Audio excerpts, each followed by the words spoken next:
Good afternoon, everyone. I am Aishwarya Bhalerav and I'm in conversation with Mr. Praveen Bhalerav, Managing Partner at Pranitya Wealth. And welcome to our very short session of Market Outlook for the month of September 2025. Good afternoon, sir.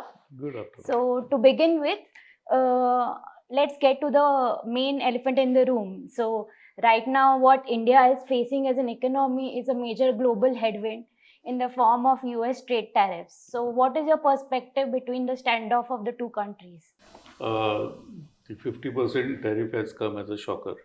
Initially, he said the Russian oil tariff, that additional 25% was not required, but the reality is that we got 50% on hand. The problem is like US, India only runs trade surplus with US, and rest of the countries we run trade deficit. The numbers are evident. Like Yeah. we export about last year $87 billion of export to US, major textile, Yeah. leather goods, and so on and so on. And whereas US export to India about $40 billion of. Though the number looks very small, US is the largest export partner for India.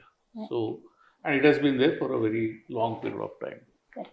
They estimate that if the whole thing really comes at as it is, like 50% tariff, the export to US will drop to 50% because 50% tariff cannot be sustained by many exporters from India.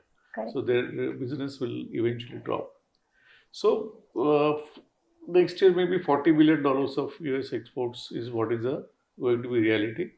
And the whole equation between India and US is getting slightly sore at this stage. So, what is the bone of contention between the two countries? Yeah, that's very interesting. Why Trump is after India? Correct. See, first, it's all about Russian oil. That's what he says. But if you really see for India, why Russian oil is important, why Russia is important, let's go there. US is a trade ally, it's a trade partner. But Russia is a security and also energy partner. So the Yes, oil and correct. all, and they have been there very stand by India. They stood by India in all the times and for a very fairly long time.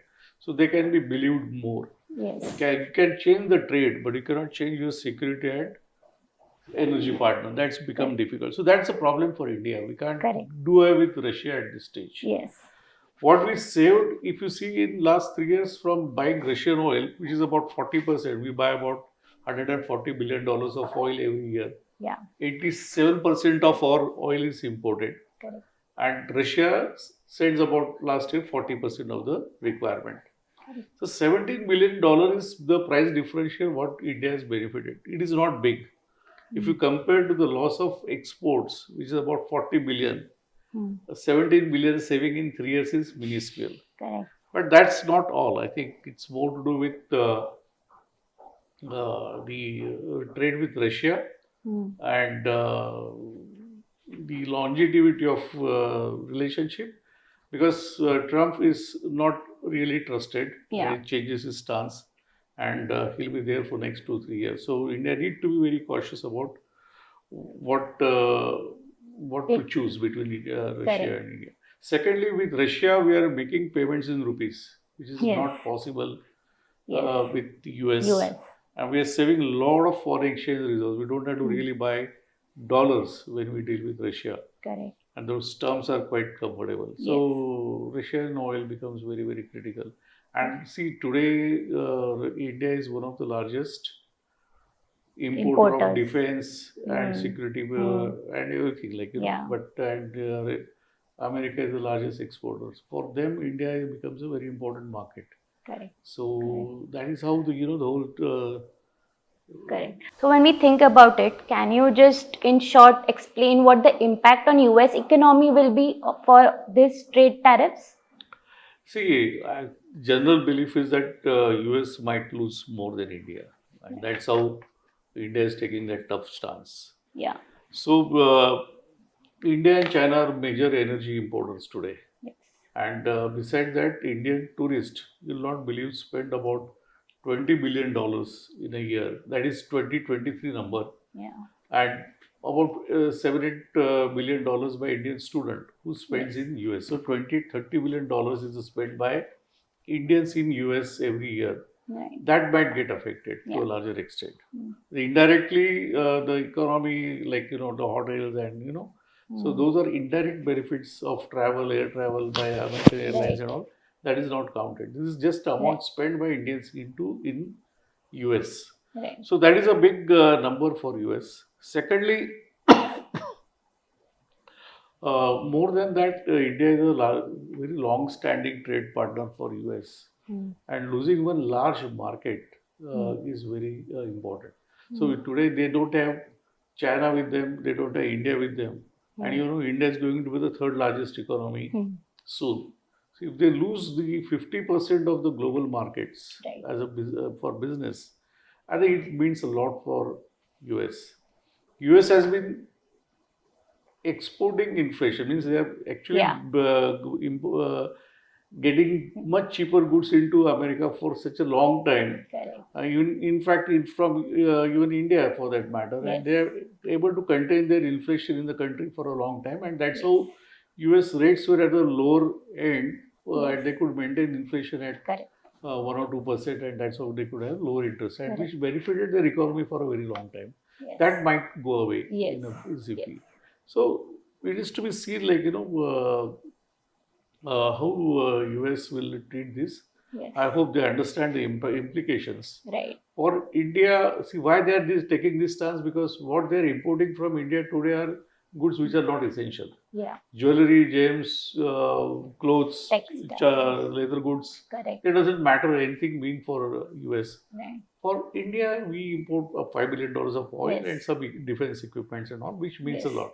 Correct. So from that perspective, though numbers are not really matching, So we were in trade but- surplus Yeah, very with true. US for a while, right? so that's how Yeah. I think US will be slightly at a receiving end. Yes, yes. So coming on the flip side, what will be the impact on India's growth story, and what steps will Indian government take or are expected to be like? Yeah. Let me answer the first Yeah. question. Yeah. Indian impact on India is going to be not that significant. It's been debated for a long, and everybody knows about that. So it's going to be 0.2 or 0.3% of the GDP. Worst case scenario. Numbers are quite evident. $40 billion, $4 trillion economy, loss of 50% business is all we can buy. If you see the Sensex wise, also there are very few listed companies which are exporting to US, like textile, a very high handful of them. So impact on index, if you take the financial calculation, the earnings growth and all, this is not also going to be very Correct. significant. The only problem is the employment generation done by these sectors, which are mostly from unorganized sector, textile, leather, and the gem jewelry sector. That employment loss can be really damaging for India. Of course, India will try out. They knew this was coming, and for the last 3-4 months, they have been pushing their exports to US to the extent possible. I think they borrowed about next 2 months' time. Yeah. They exported a lot in last before the deadline, and they got 2 months to think finding the next market or finding the alternatives. I know most of the textile owners who are exporting to US already their outfits in Dubai or in Hong Kong. They may start exporting from the there. other side. Even Yes. jewelry gems guys are in Hong Kong. So they'll try to do some Indian jugaad, everybody knows. They'll find a way out, not to the 100%, but to a certain extent we can be compensated and Yes. done. Correct. And coming back to what government is doing, the government has already understood this is coming.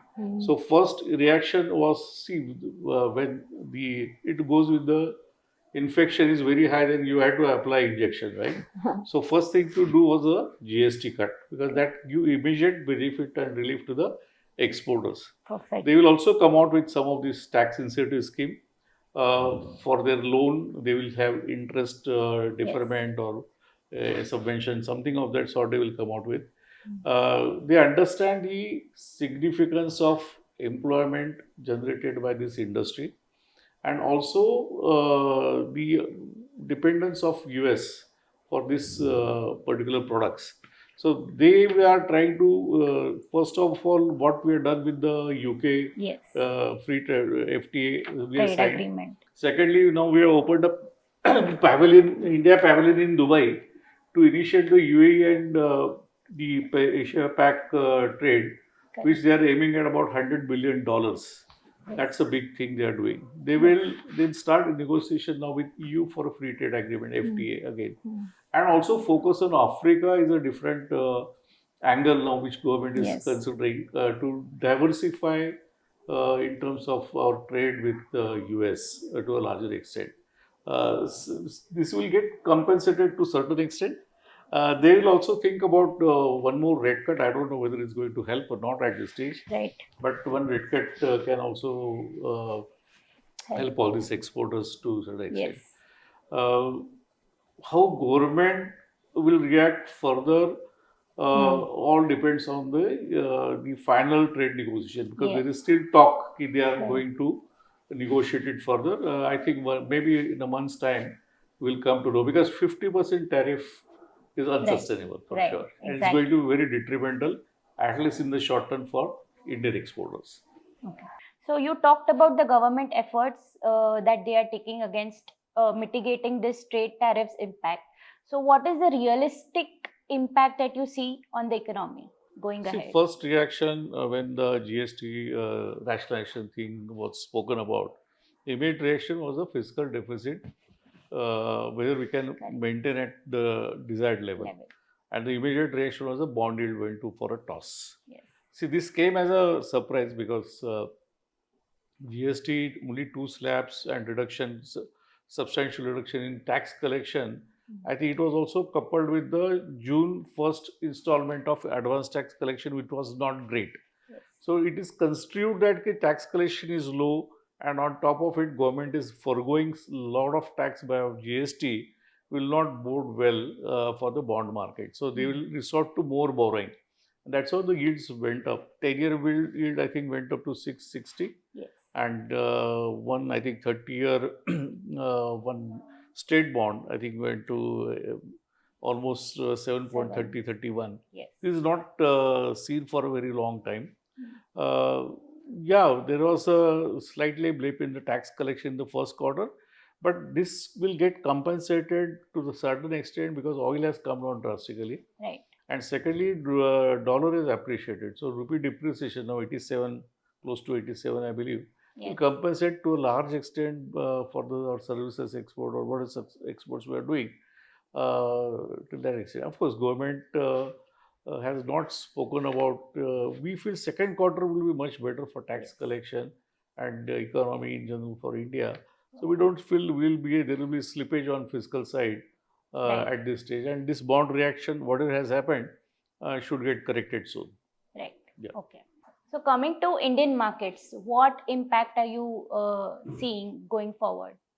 The moment 50% tariff was announced, I think market has been heading down. Right. As we speak, we are below, I think, 24,500. Yes. Thanks to FII was sold heavily. I think from January, this calendar year, they have sold like 1,25,000 crores of Indian equities. This is the highest ever we are not seeing. Their overall now share in the Indian market has gone down below even 15% as we speak. Yeah. What we see factoring, market usually factor everything in advance. So now market has factored the worst of the things today. 50% was not even estimated, not even predicted. That also got factored in the current prices. Yeah. So market might move maybe another 200-300 points, but 24,500 is what we feel can hold. Why I'm saying this? Because of the share valuation which we look at. Now, last episode we talked about why P is not very important. Yeah. Likewise, I would like to emphasize more on a PEG than a PE. Yeah, correct. So today we are trading about 21.7 times. Yes. And always the question is asked, why is that justified? It's at premium to even the developed markets. Yeah. Or even the Indian subsidiaries of US parents trade at a premium. The answer is natural, the growth. Yes. So India growth is slightly better Hmm. than the US growth. So they will trade at definitely lower multiple. Though PEG is very important to see. Like just to give example for India, we trade at 21.7 times, and the next year's earning growth is estimated to be corporate earnings growth to be 12%. Correct. So that the equation comes to one, the number comes to 1.5. If you divide Yes. 21.7 divided by 12 is Correct. 1.5 is the answer. Correct. Whereas in US, I think we take S&P 500, which traded about 18 times or 17, 18 times, and next year US growth is expected to be, corporate earnings growth expected to be 10%. Yes. Then the number comes to about 1.8, 1.7. Right. So if you see, closer to 1 is better. So India still looks bit cheaper compared to US when it comes to growth factor adjustment. The important aspect is like why the earnings growth is considered is it is exactly in India is reflective of what is normal GDP growth. Nominal GDP growth is your GDP Yes. growth plus the inflation. Being a nice representation of lot of companies in your index, Nifty or a BSE, gives you fair idea or fair comparison and fair reflection of economy when it comes to nominal GDP vis-a-vis the Corporate earnings growth, which is the exact replica or reflection because of the diverse nature of Indian Right. stock market. Right. So that is looks okay to us. And looking at GST rationalization, the interest rate cut, the good monsoon, all that will start factoring in this valuation by The second half of this year. Yeah. As we approach November and December, we'll start looking at March 27 numbers than March 26 number. Yes. So from that perspective, we'll look much cheaper. Yes. And we don't see any much disruption going ahead. Right. India is a consumption market, and see, government is doing all the efforts to boost the consumption today. The rate cuts and everything is there. GST cut is also aimed at boosting the consumption. Correct. Overall economy is also domestic economy. We are 2-3% of global trade at the most when it comes to, and it's a diversified nature. We are not textile or gem jewelry or auto parts. A few is not very significant part of our economy. There is no specific dependency on any sector. Yeah, so it's much diversified. So we feel eventually going ahead, earnings will catch up. Of course, it is very important for us for corporates to deliver going ahead. Otherwise, there will be a slippage in terms of we'll keep looking expensive all over again. Correct. So, for investor perspective, what should be the strategy going ahead? I think low-hanging fruits today is debt market. Yields have gone up unnecessarily. Right. It's out of fear, not out of action. I think government is sacrosanct of what they are doing. The inflation is under control. There is a lot of money can actually go into long-term GSEC, corporate bond fund, because long end has gone up and short end of the curve is still there. So there is scope to make good money, double-digit money in long end of the curve, like corporate bond fund, long yield fund. If you keep it for 2 years, I think you will make a decent amount of money. You will also achieve your asset allocation, because last 1 year equity has given 0 returns. Yes. That one should be knowing, and 8% or 10% coming from debt is also good. So some allocation to debt is very, very imperative. Mr. Modi is talking about the Swadeshi movement and all. I think in this world, very difficult to run that movement. At least from the investor perspective. At the most, we can go and buy some FMCG items, some autos, like instead of imported cars, you can buy Mahindra & Mahindra and Marutis of the world. But nothing beyond that. All of us are used to very integrated. We are very used to consume all the products in daily life. So very difficult to go do away with that. And for stock market, it is concerned, I think I will rather look at second half of this year and start investing now. The best time to invest when everybody is very pessimistic. People don't want to invest. People don't want to see stock market. This is actually the best time, and the valuation have started emerging Correct. off late when market has fallen in last 3 4 days. Correct. I'll rather do STP than putting Huh. all money into one go Correct. because of uncertainty in terms of negotiations which are going on. 50% tariff, they're not there, doesn't matter. Hmm. Indian market had seen COVID, many wars, many government changes, Hmm. and different finance minister, different policies, different Correct. budgets. Correct. But end of the day, I think demographics and earning population in India will drive this market up. So Correct. remain invested in stock market is the mantra. Correct. So, is there any point of risk that you see that makes you cautious in this market? I think the IPO boom which is going on is a madness. Yeah. The way the number of IPOs are coming, the quality of IPO, the times they get subscribed, the retail money flowing into that, Correct. and then end result is when they get list, Hmm. and 50-60% of them are still below the issue price. I'm really worried because this is a supply side Yes. issue Yes. that can affect overall sentiment in the market. Second Correct. could be the IT sector because Hmm. AI is likely to take away a lot of jobs. The estimate is 30% minimum, and rest can be seen like how Indian IT companies negotiate with this US standoff. Yes. So because margins, the business, the budgets all come from US. Correct. India don't offer this kind of a uh, advantage, Advantage. and that's how one need to see. Why I'm worried because IT also generates a lot of employment in this country. There are three sectors I always keep telling: IT, auto, and real estate.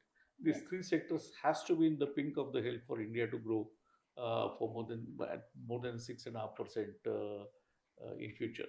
Correct. So I'm more worried about these two things Yes. currently Going than ahead. anything else. Got it. So, is there any silver lining that you're seeing in the market? There are a lot of positiveness. So I'm a positive person, and when you are investing in equity, you need to have positive mindset. So silver lining, I can say, is a good monsoon. Yes. There is slight pickup in the credit offtake which we are seeing. Uh, the we have been now S&P has upgraded our rating. Will make things much cheaper when we go and borrow in Correct. the global markets. Yes. The earnings growth will improve. The GST rationalization will start kicking in.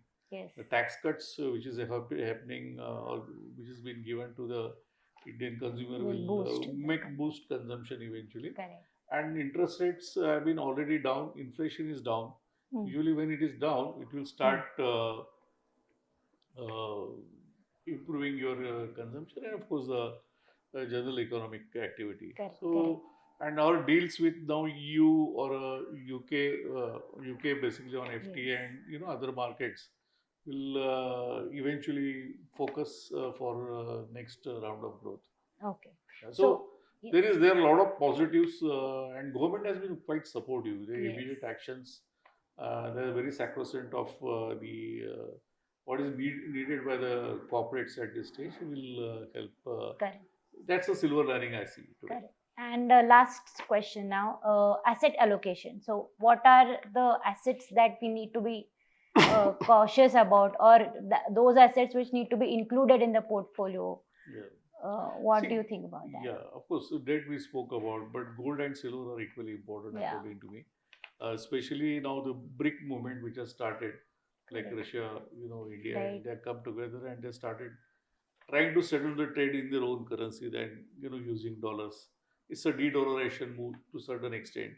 So what de-dollarization will mean? Ki people only will hold dollar to the extent of their trade with the US. Yes. It will not be treated as or they will not hold excess dollars as a reserve currency.